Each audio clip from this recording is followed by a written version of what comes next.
Welcome to This Explainer. Today we are diving into something absolutely fascinating, the sheer, chaotic messiness of humanity, placed right alongside God's relentless, unfailing love.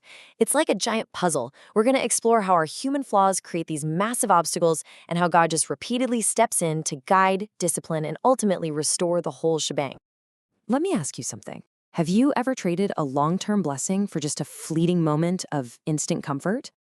Maybe you gave up something great for something right now. It's a deeply personal question, sure, but it is definitely not a new one. In fact, it brings us straight to an ancient story about a guy who literally traded away his entire future, his actual birthright, just to get his hands on a hot bowl of lentil stew, simply because he was hungry in that exact moment. Crazy, right? So here's the roadmap for our journey today. First, we'll look at Jacob's choice. 2, the concept of no problem, no profit.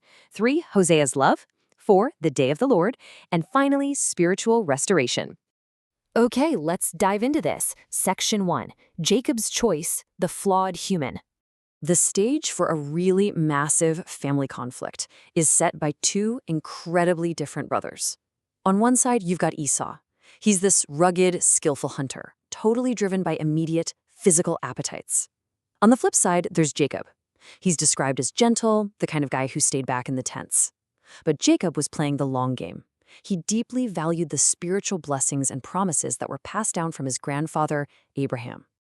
Picture this. Esau comes stumbling in from the fields. He is completely exhausted and literally starving, and Jacob happens to be making a stew. When Esau demands some, Jacob sees an opening and leverages the moment, demanding his brother's birthright in exchange. And shockingly, no way, right? Esau actually agrees. He sacrificed his spiritual inheritance, his family wealth, and the priesthood of his family, all just to satisfy a temporary physical craving. But man, this raises such an intriguing question for us. Can a good spiritual outcome ever actually justify deceit? Jacob rightly valued the spiritual blessing, which is totally admirable. But to actually secure it from his father, Isaac, Jacob intentionally lied. Actually, scratch that. It was worse than just a lie.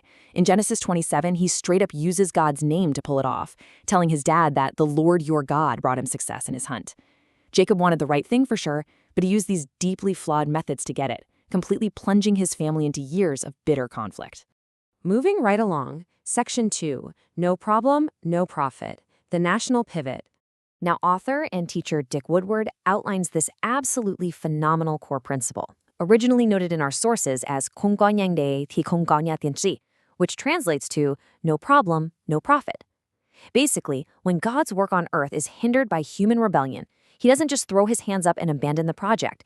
Instead, he raises up a prophet to directly address and remove that specific obstacle. Prophets are essentially God's targeted response to our spiritual blockages. Now, what's really interesting about this next part is Section 3, Hosea's love, a living metaphor. God commanded the prophet Hosea to do something absolutely shocking. He told him to marry Gomer, a woman who was unfaithful and would continually go right back to a life of adultery. Why would he ask that? Well, because God wanted to physically and visibly demonstrate his own heartbreak to the northern kingdom of Israel. Hosea literally had to experience the intense, crushing pain of an unfaithful spouse just to show the people exactly how they were treating God. So Gomer's physical adultery became a direct mirror to the northern kingdom's spiritual idolatry. They were essentially committing spiritual adultery by turning their backs on God. But despite Gomer's constant betrayal, Hosea was commanded to love her unconditionally anyway. This was a living, breathing demonstration of God's relentless, unfailing acceptance.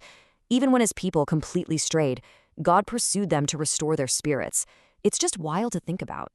Which brings us to Section 4, Day of the Lord, the divine escalation. The prophet Joel ministered shortly after a truly terrifying event. We're talking about a massive, devastating plague of locusts that descended on the land and just wiped out all the harvests.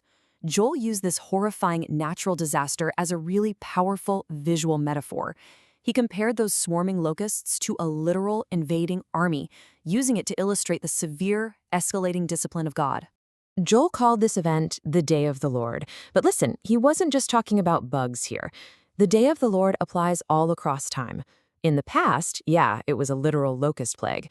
But looking to the future, Joel used it to warn of the coming Babylonian exile, as well as the miraculous outpouring of the Spirit at Pentecost. And finally, it points all the way to the end times, the ultimate judgment at Christ's return. It's a striking reminder that God's hand is actively operating across all of our circumstances and eras. And this brilliantly illustrates our final point. Section 5, Spiritual Restoration, a new name and restored years. Let's tie this right back to our very first segment. Remember Jacob, the guy who used deceit and manipulation to get the blessing? Well, God doesn't just leave him in that flawed state. According to Genesis chapter 32, God completely transforms his identity, giving him a new name. He goes from being a deceiver to being Israel. God actively intervened to change his very nature. And there is this breathtaking promise from the book of Joel. After all the destruction, God says, "I will restore to you the years that the swarming locust has eaten." This right here is the core of the divine drama. God doesn't just forgive our spiritual failures, or those times we foolishly traded our birthright for instant gratification. He actually promises to restore the years that the locusts of our poor choices have consumed. How amazing is that? So, I want to leave you with a question today. Thinking about your own life, your own messes, and your own seasons of discipline, what event in your life is the day of the Lord? Where is God actively intervening right now to strip away idols, remove obstacles, and ultimately prepare you for incredible spiritual restoration?